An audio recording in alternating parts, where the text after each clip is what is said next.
अस्सलाम वालेकुम dear viewers. English grammar complete course में आपको खुशामदीद कहता हूँ। मेरा नाम हाफिज़ ज़ियाउल वहाब है। पिछले लेक्चर में हमने पार्ट्स ऑफ स्पीच पढ़ा था। पार्ट्स ऑफ स्पीच हमने 8 पढ़े थे और उसमें मैंने पहला जो आपको टाइप पढ़ाई थी उसमें था नाउन। तो आज के इस लेक्चर में लेक्चर नंबर जो 5 है हमारे पास, इसमें हमने काइंड्स ऑफ नाउन पढ़नी है। आगे लेक्चर के बढ़ने से पहले मैं आपसे रिक्वेस्ट करता हूं कि अगर आप मेरे चैनल पर नए हैं तो आप इसको सब्सक्राइब लाजमी कीजिए और साथ शेयर कीजिए, दोस्तों के साथ लाइक कीजिए और बेल आइकन को प्रेस कर दीजिए ताकि आपको हर नई आने वाली वीडियोस की अपडेट्स मिलती रहें। चलिए आज के लेक्चर 5 की तरफ हम आगे बढ़ते हैं। ये भी बहुत अहम टॉपिक है, काइंड्स ऑफ नाउन, जो कि पीपीएससी एग्ज़ाम, एफपीएससी, एनटीएस वगैरह इन चीज़ों में ये चीज़ें पूछी जाती हैं कि जो नाउन है ये कौन सी किस्म का है या किस तरह का ये नाउन आपको इस्तेमाल में लाया जा रहा है, किस में ये इस्तेमाल हो रहा है। तो काइंड्स ऑफ नाउन अगर हम देखें तो इसमें काइंड्स में हमारे पास 5 टाइप्स हैं और 5 टाइप्स कौन कौन सी हैं। पहली हमारे पास कॉमन नाउन, दूसरी है प्रॉपर नाउन, तीसरी है कलेक्टिव नाउन और चौथी है मटीरियल या कंक्रीट नाउन और पांचवी है हमारे पास एब्स्ट्रैक्ट नाउन। तो ये तो वैसे नॉर्मली हमारे पास पहली 5 किस्में हो गई। कॉमन नाउन हम कहते हैं कि जो आम नाम होता है, जिसमें उर्दू में हम उसको कहते होते हैं इसमें नकरा। और दूसरी हमारे पास प्रॉपर नाउन है, उर्दू में हम इसको कहते होते हैं इसमें मारफा। कलेक्टिव नाउन है, उसको हम उर्दू में कहते हैं इसमें मजमुआ। और मटीरियल या कंक्रीट नाउन है, इसको हम इसमें जामिद या इसमें मादा भी कहते हैं। और पांचवी हमारे पास जो किस्म है, इसको हम इसमें गैर मादा या इसमें कैफियत भी कहते हैं। चलिए हम वन बाय वन इनकी डिटेल में पढ़ते हैं कि ये होते क्या हैं, इनका इस्तेमाल क्या है और इनकी एग्जांपल्स क्या हैं। तो पहली हमारे पास जो किस्म आती है कॉमन नाउन।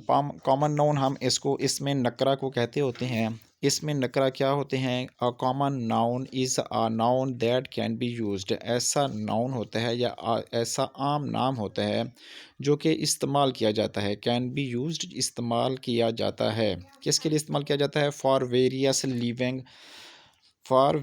Living things.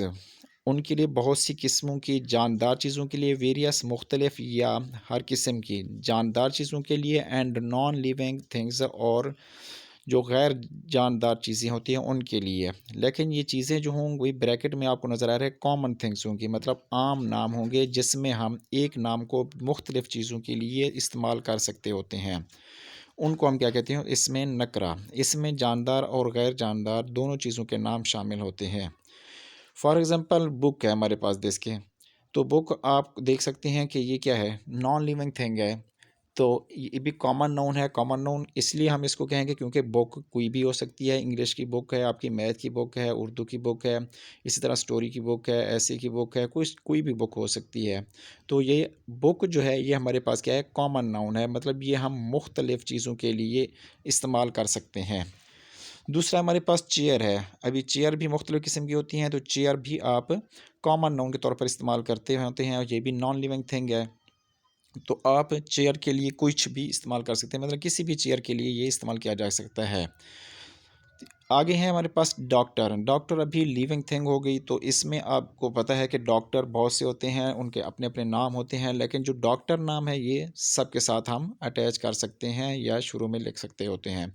तो डॉक्टर हमारे लिए क्या हो गया? कॉमन नाउन हो गया। कार है, तो कारें की भी बहुत सी किस्में हैं, हर कार के लिए हम इस्तेमाल करते होते हैं, उनके अपने अपने नाम होते हैं, लेकिन कार उनके साथ इस्तेमाल करते हैं। इसी तरह एरोप्लेन है हमारे पास, जहाज़ है, तो इसके लिए भी ये कॉमन नाउन इस्तेमाल होगा क्योंकि बहुत सी किस्म के जहाज़ होते हैं, हर एक के लिए हम एरोप्लेन ही इस्तेमाल करते हैं। मैन इंसान है, तो ये भी लिविंग थिंग है हमारे पास, तो इसके लिए भी हम मैन हर शख्स को भी कहते होते हैं, किसी को भी कह सकते हैं आप, तो मैन एक कॉमन नाउन है। इसी तरह टीचर है, तो टीचर भी बहुत से हो सकते हैं, जिस तरह अभी आप कह सकते हैं कि इंग्लिश टीचर है, मैथ का कोई टीचर है, कोई स्कूल टीचर है, तो टीचर भी मुख्तलिफ नाम के साथ लग सकता होता है। तो ये कॉमन नाउन ऐसे नाउन होते हैं जो कि हर चीज़ के लिए इस्तेमाल किए जा सकते हैं, मतलब उस जैसे बहुत से नाम हो सकते हैं, इसलिए हम इनको क्या कहते हैं कि आम नाम है या कॉमन नाउन है। सेकंड नंबर पर हमारे पास प्रॉपर नाउन है। प्रॉपर नाउन को इसमें मार्फा भी कहते होते हैं उर्दू में, और ये ख़ास नाम होते हैं। ख़ास नाम का मकसद ये है कि इस जैसा और नाम नहीं होता, मतलब वो एक ही चीज़ के लिए वो नाम इस्तेमाल होता है, तो उनको हम क्या कहते होते हैं, proper noun. A proper noun is a noun, ये भी एक नाम होता है दैट कैन बी यूज्ड, जो कि इस्तेमाल किया जा सकता है only for one person place और थिंग, मतलब उस जैसी एक चीज़ होती है उसको हम क्या कहेंगे, वो एक जगह भी हो सकती है, एक शख्स भी हो सकता है, कोई एक चीज़ भी हो सकती है। जिस तरह मिसाल के तौर पर आप देख सकते हैं द होली कुरान, तो ये एक चीज़ है, एक बुक का नाम है, किताब का नाम है। जैसे हमने पिछले में पढ़ा था कि कॉमन नाउन है, तो बुक है ये, लेकिन उसका नाम क्या है, द होली कुरान, कुरान मजीद है या पाक कुरान।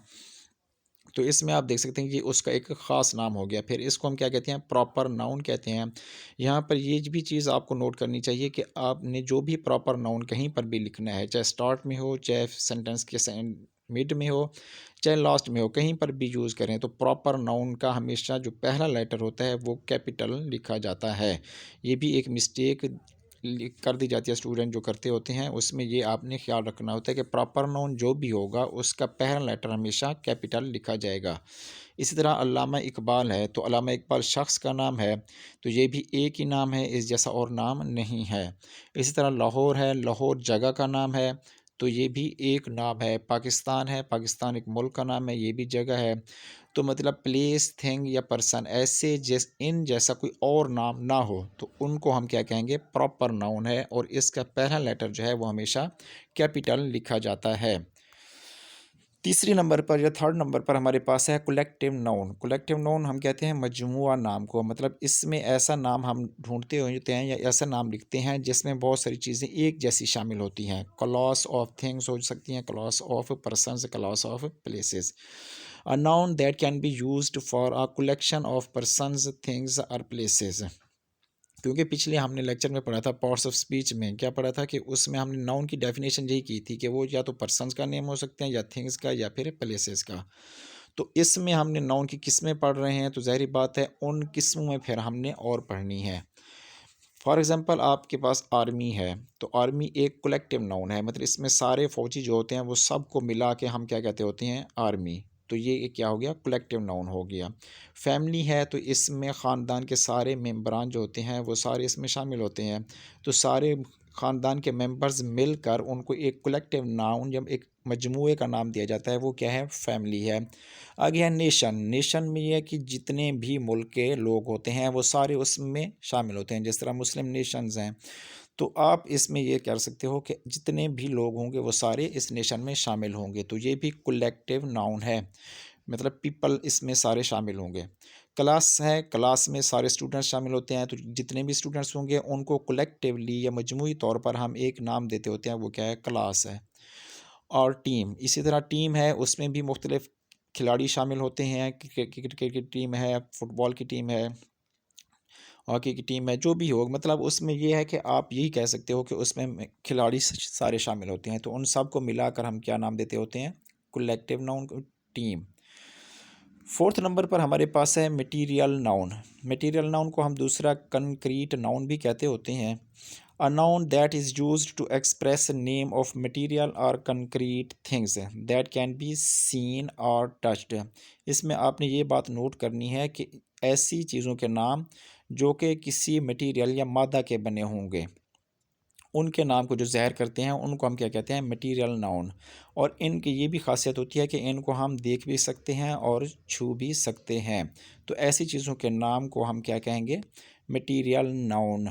आगे जो अगली हम पांचवी किस्म पढ़ेंगे, ये उसका अपोजिट होता है, मतलब उसमें ये होता है कि हम उनको ना देख सकते हैं ना छू सकते हैं, लेकिन इन चीज़ों को जिनको हम देख सकते हैं, छू सकते हैं, उनको हम क्या कहेंगे, मटेरियल नाउन या फिर कंक्रीट नाउन। जैसा कि मिसाल में आप देख सकते हैं कि वुड लकड़ी है, गोल्ड है, सोना, वाटर पानी है, आयरन लोहा है, आपके पास टेबल मेज़ है, पेन है, कलम, लकड़ी, तो ये सारी चीज़ें जो हैं आपके पास क्या हैं, इन सब को हम देख भी सकते हैं, छू भी सकते हैं, और ये मादा भी हैं, मतलब मादा का मतलब है कि जो जगह भी घेरती हैं, वज़न भी रखती होती हैं, और जो वज़न रखती हैं उनको हम सबको क्या कहते होते हैं, मटीरियल, मादा।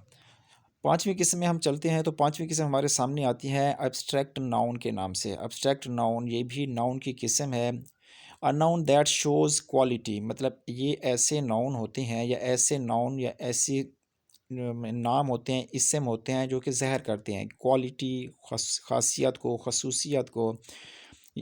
एक्शन है अमल, और अ स्टेट या हालत ऑफ अ नाउन, किसी नाउन की या किसी दूसरे नाम की हालत के बारे में बताते हैं या उसकी कोई ना कोई चीज़ बयान कर रहे होते हैं, तो इनको हम क्या कहते होते हैं? Abstract noun that can't be touched और सीन। तो आप देख सकते हैं कि इसमें भी डेफिनेशन में शामिल है कि आप इनको टच नहीं कर सकते, ना ही छू सकते हैं या देख सकते हैं। तो मिसाल के तौर पर आप देख सकते हैं इसमें लिखा हुआ है हमारे पास लव, मोहब्बत है, ऑनेस्टी ईमानदारी है, चाइल्डहुड बचपन है, ब्रेवरी बहादुरी है। तो इन सब चीज़ों को, जिस तरह मोहब्बत है, ईमानदारी है, चाइल्डहुड है, हमारे ज़हन में तो कंसेप्ट होता है इसका कि मोहब्बत भी कोई चीज़ है, इसी तरह ईमानदारी भी कोई चीज़ है, चाइल्डहुड भी है, ब्रेवरी भी है। ये सारे नाउन हैं, किसी चीज़ के बारे में हमें बताते होते हैं। लेकिन हम इनको ना तो टच कर सकते हैं और ना ही देख सकते हैं। तो इन दोनों खसूसियात में ये दोनों नहीं आते, इस वजह से हम इनको क्या नाम देते हैं? एब्स्ट्रैक्ट नाउन का, या इसमें गैर मादा, या इसमें कैफियत। तो ये ऐसे नाम होते हैं जिनको हम देख नहीं सकते और छू नहीं सकते। तो इनका सिर्फ़ एक ज़हन में तसव्वुर होता है हमारे ज़हन में कि ये चीज़ें ऐसी होती हैं बस। तो हम इनको देखना और छूना बिल्कुल नहीं होता इससे।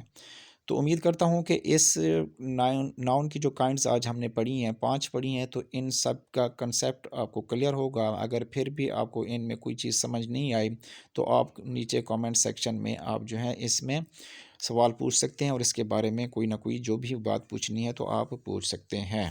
थैंक यू, अल्लाह हाफ़िज़। वीडियो को आगे लाज़मी शेयर कीजिएगा ताकि जो लोग इंग्लिश ग्रामर सीख नहीं सकते या अकेडमीज़ वगैरह जॉइन नहीं कर सकते, तो वो ये चैनल को सब्सक्राइब करके यहाँ से डेली बेस के ऊपर इंग्लिश ग्रामर को सीख सकते हैं। थैंक यू, अल्लाह हाफ़िज़।